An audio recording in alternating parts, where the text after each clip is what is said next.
Good afternoon, Enrique. How are you? Fine. Good afternoon, Patrick. All right. Welcome to the Call to Learn session, our first session, the pilot session today. Mm-hmm. You ready for practicing your English? Yeah, I'm always ready to practice my English. In fact, I love to practice English whenever I have opportunities to do that. All right.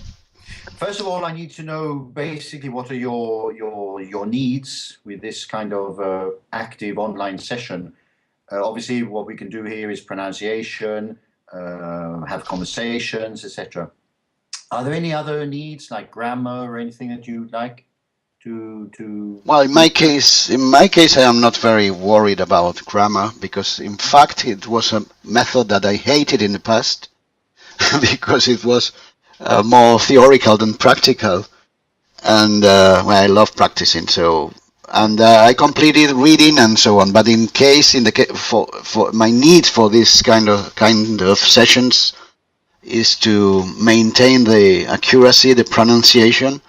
That helps me a lot. Everybody says, "Well, what a very good English you have," and I say, "Well, I have been many times practicing, in fact, with you, but in the old era of the 1.0, not through Skype or so on." Face to face, basically, yeah. Face to face, and I needed mainly to be the most fluent I can because I travel a lot for my business and for my work, and I love to be the best speaking English except of the British people I met every you met. As you see, I've just sent you a note there by the chat function which says as fluent as possible. Okay. Oh yeah, as fluent as possible. I can read it out. All right. What did I said? I said that. The most fluent. As fluent as possible. Okay, thanks. You aspire to being as fluent as possible. Okay. All right. Okay, so you aspire to being as fluent as possible. Yeah. Aspire. So when you hear that, when I send you a message, you'll hear that bloop. That means that the message has been sent, and you should see on your screen there. That's it. I've sent you, yeah. That's it. When you receive the sound, I receive the message at the same time. Perfect. Good.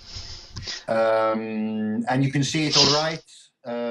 Is it better if I write it in capital letters, or it makes no difference to you? In my case, it is the same. I am low vision, or how do you as you say, I'm blind, as you know. So I read it out through my voiceover program that is the screen reader for Mac. So I don't care. I read it out here, and I can spell it as well through using this application. Okay, good. All right. So tell me a little bit about yourself. I know you personally, but for the people who are watching this video, just who are you? What are you doing? Because mainly I am retired. Because for my age I am 54 right now, and I can be retired officially. Early retirement, yeah. Early retirement, yeah. I have the Spanish law has a kind of number to divide the year, so I don't know from by mathematical forms. Yeah, it's a formula. It's a formula that means that I have instead of having 54, I have 65 or so. So I am on the age. Apparently, being blind is harder than being sighted person. I don't know, but anyway, that is the case. But of course, I am working so hard as an European member of the group of experts in many different projects. Okay, so you're still traveling a lot around Europe, yeah? I travel more to Brussels than to any other place. Okay. But since I am as well the president of a foundation I set up 5 years ago, called Fundación Tecnología Social, through which these sessions are being held. Being held, yeah. Held doesn't have gerund, or it is not correct? No, in any case, we would say we are holding. We are holding, yeah, okay. Normally we don't say that. These are being held. Being held. Using a passive there, yeah, Okay. Be held. Okay. Okay, thanks. The sessions are held, or the sessions are being held. Right. Okay.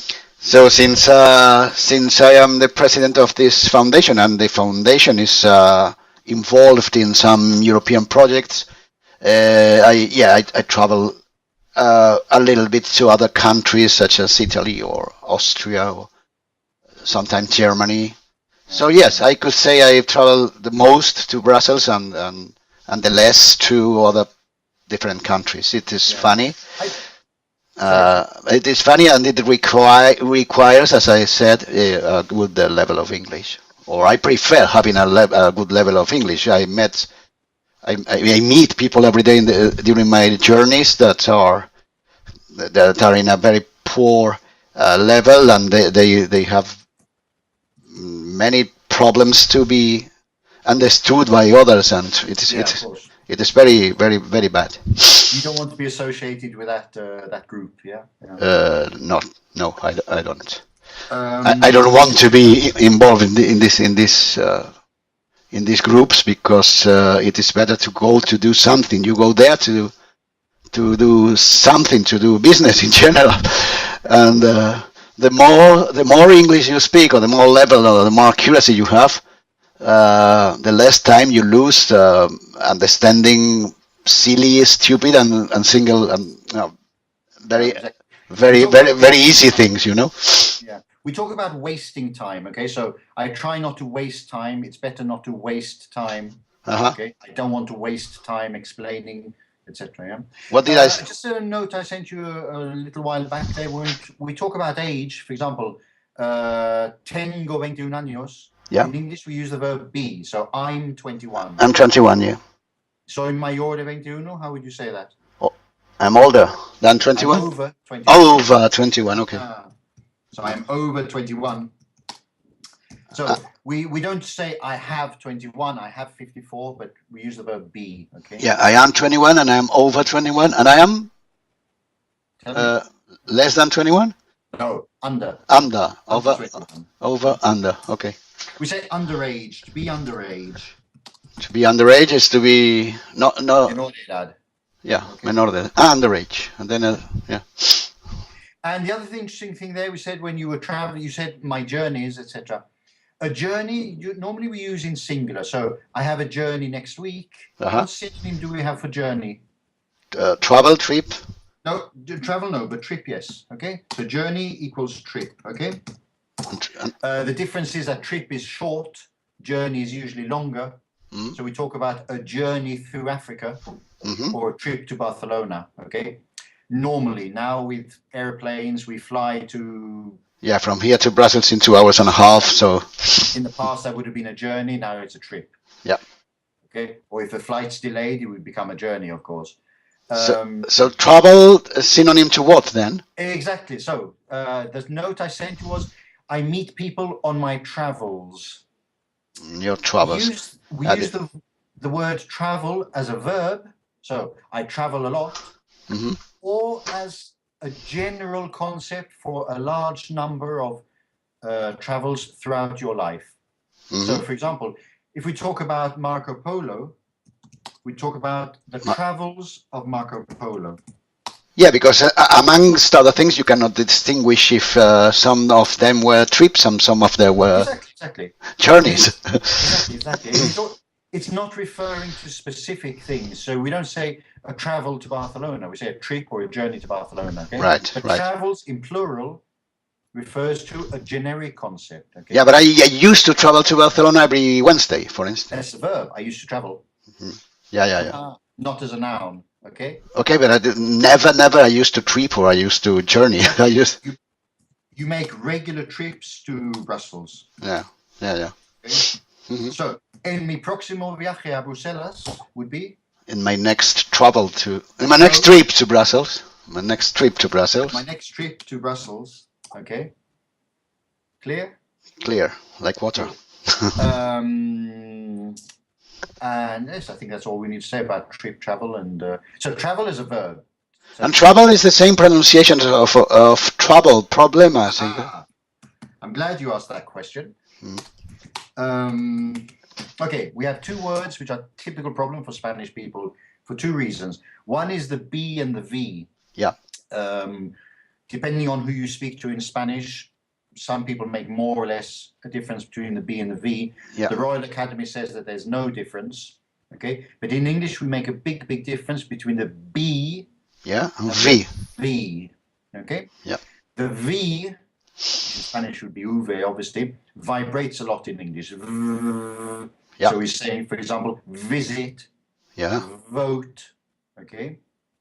Yeah. Vocal, vowel, and things. Vocal, vowel, etc. Okay. Voice. Okay.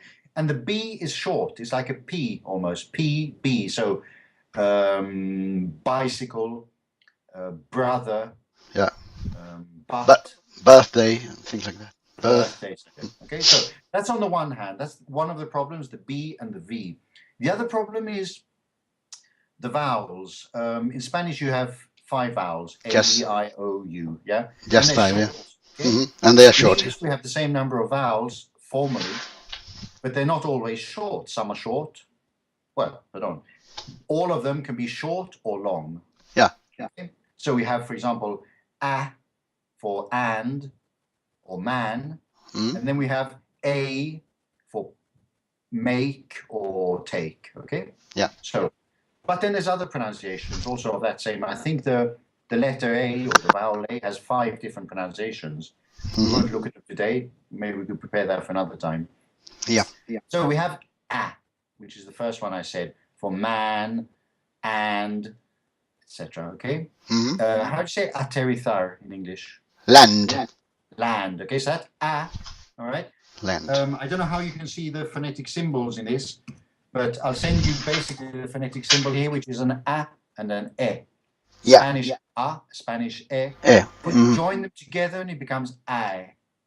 More or less. Okay. Land. So, land. Okay. Yeah. Obviously, we're exaggerating because we're practicing pronunciation, but that's the idea. Okay. Good. Okay. So that's one of the typical pronunciations of the vowel A in English. Excuse me. We saw it previously in the word travel. Okay. So you notice there with travel. Yeah. You see that the A is sort of extended or added with an E. I travel. Travel. Yeah. Perfect. Good. Right. We're now going to contrast that with a sound that is very similar to the A in Spanish. How do you say the A in Spanish? Ah. Okay. Now make it much shorter. Do up. Up. Perfect. Okay. That corresponds very often to a U, the U letter in English. So, for example, but. But. Okay. Shorter. But. Make it shorter. But. Yeah. Exactly. Perfect. That's the sound. It's a short up. Okay. All right. Okay.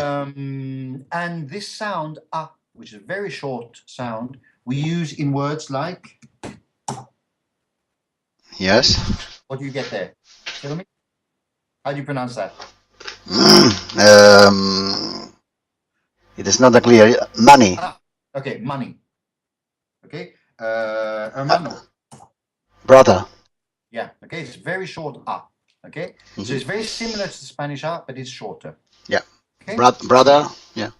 Right? But. So it corresponds very often to the letter U, especially in a short word, and also to the O in some words in English. For example, venir. Come. Yeah. Come. Shorter. Yeah. Exactly. Shorter. Yeah. Algunos. Some. Good. That some phonetically is exactly the same pronunciation as this sum. Yeah.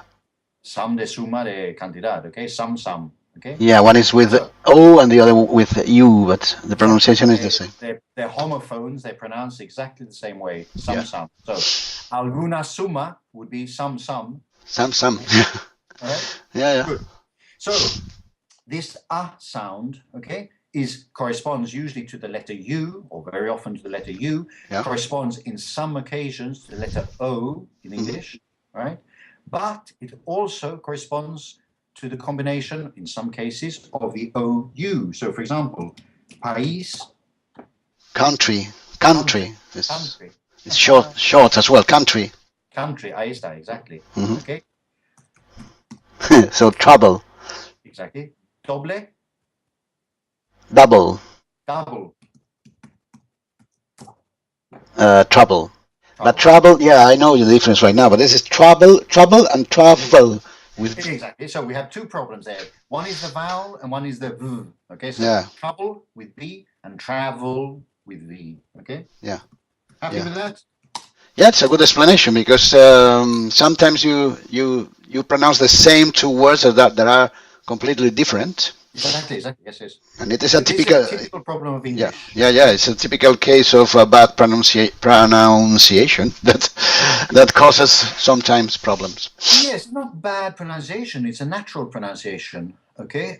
All Spanish people commit this entre comillas mistake. No. Yeah. It's not a mistake. It's just something that you need to practice and you need to pulir. What? How'd you say pulir? Pulir. Polish. You polish. Polish, yeah. So you need to polish your pronunciation. Yeah. Okay? You and everybody, of course. Yeah. So we use you use the same metaphor than in Spain, pulir. Yes. We also use it as a phrasal verb. We say polish up. Polish up, yeah. So we say polish up your English. Okay. Polish up pronunciation. By the way, phrasal verbs are the problem for us. Some of them are a problem, some of them aren't. There's a phrasal verb that everybody learns in their first English class, more or less, which is levantarse. Wake up, yeah. Well, levantarse would be get up. Or get up, yeah. Well, wake up would be despertarse. Yeah. Everyone knows get up. Get up, yeah. And when you learn it, you don't learn it as a phrasal verb. You learn it as a verb. And then later, someone tells you, oh, it's a phrasal verb, and you panic. What's a phrasal verb, yeah? No, it's just because with get, there are lots of phrasal verbs, for instance, and get. There's thousands, yes, of course. Get is probably the most used verb in English. I don't know. Yes, of course. Get on its own has many different meanings, and then you put a adverb particle behind, and it has even more meanings, of course. Yeah. Yeah. But I'd like to return to the word polish, and I'm writing it with a capital P. Why? What does P, capital Polish mean? Don't pronounce it. Just tell me what it means. It means a citizen of Poland. Of Poland, exactly. Poland, yeah. The problem is, how do you pronounce it? Do you know? Are you going to risk? I think it is. Or do you want me to pronounce it first? Technically, it should be the same, but I don't know. That's asking too much. The capitalization doesn't mean necessarily that you have to change the pronunciation, but I don't know. Okay, but you do, because now you know that it means something different from the first word, which was polish. So Polish and how do you say the second one then? Second one, the citizen of Poland, or an adjective for something from Poland, is Polish. Oh, because it's part or comes from the root of the country. Of Poland, exactly. Poland, so, yeah. Polish, the verb puli, and then Polish, the adjective. It's like an OU, something like Polish. Oh, yes, this is the English O. Yeah. When we say the letter, the vowel O, which is a very typical English sound. For example, we say the Rolling Stone. Yeah. O, yeah. Mm-hmm.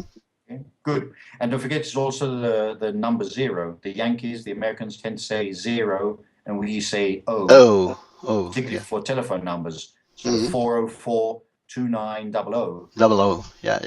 00, or the famous James Bond. 007? 007. Logical English, yeah. 007. Okay. All right. So we have Polish and Polish. Mm-hmm. Okay, so depending on the context, you have to pronounce the same word, the same spelling, in a different way. Mm-hmm. But you know that because that's typical English, yeah? Yeah. Okay. Good, so, Enrique, I'm noticing on my time here we've got about 20 seconds left. My God. I thought it has been short for me. I think I was speaking just 2 or 3 minutes. It's fantastic. Time flies. Yeah, but I think that a session of 20 minutes is enough to concentrate your mind. Yeah. Almost or even more if you are very worried about your English, as it is my case. So I think it is enough. More than 20 minutes, probably it's tiring, como se dice, cansado. Yes. Because don't forget that your level of stress, the level of adrenaline in your system at the moment is very high. Okay, this is not a natural situation. If we were sitting on a sofa chatting, then you're relaxed. But in a situation like this, the level of stress is positive. It's very positive. Adrenaline helps you think faster. Of course, it's instinctive. So what you're doing is you're using your English more naturally, but with a high level of stress, and you can't continue that high level of stress for a long time. Yeah. So I personally recommend 20 minutes. 20 minutes. I've heard a beep, by the way. Yes, that was my alarm clock. So it's your alarm clock. That I have to go. Okay, thank you very much indeed for this testing session or appetizing session. I hope your students will take advantage of listening to this one, and we will. Well, you will do it more or less the same than with me, depending on the level of each student, of course. We adapt to the level of each student, and also the content. Because, for example, if you're in Brussels next week and you want a 20-minute session to prepare a PowerPoint presentation, talking about PowerPoint presentation would be the star of the session. Yeah, and we would talk about policy words or something like that if we are going to have the presentation in political terms or policy terms or whatever. Yeah, exactly. Okay, but you have a specific work session, and that's the advantage of this thing, that you can do it from Brussels, which is great. Okay. But thanks a lot. And good to speak to you. As you've seen there all the notes, but take what you consider important from those and work on them. Thanks, Patrick. Bye. Online session. Obviously, what we can do here is pronunciation, have conversations, etc. Are there any other needs like grammar or anything that you'd like to? Well, in my case, I am not very worried about grammar because, in fact, it was a method that I hated in the past because it was more theoretical than practical, and I love practicing. So. And I completed reading and so on. But in case for Good afternoon, Enrique. How are you? Fine. Good afternoon, Patrick. Right. Welcome to the Call2Learn session, our first session, the pilot session today. You ready for practicing your English? Yeah, I'm always ready to practice my English. In fact, I love to practice English whenever I have opportunities to do that. Right. First of all, I need to know basically what are your needs with this kind of active on. The most fluent I can, because I travel a lot for my business and for my work, and I love to be the best speaking English, except of the British people I met every you met. As you see, I've just sent you a note there by the chat function which says as fluent as possible. Okay. Oh yeah, as fluent as possible. I can read it out. All right. What did I said? I said that. As fluent as possible. Okay, thanks. My need for this kind of sessions is to maintain the accuracy, the pronunciation.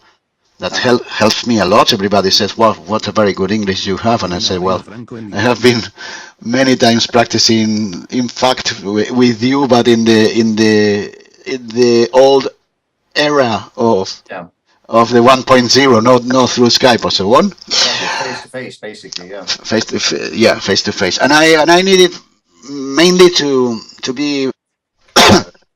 You aspire to being as fluent as possible. Okay. Yeah?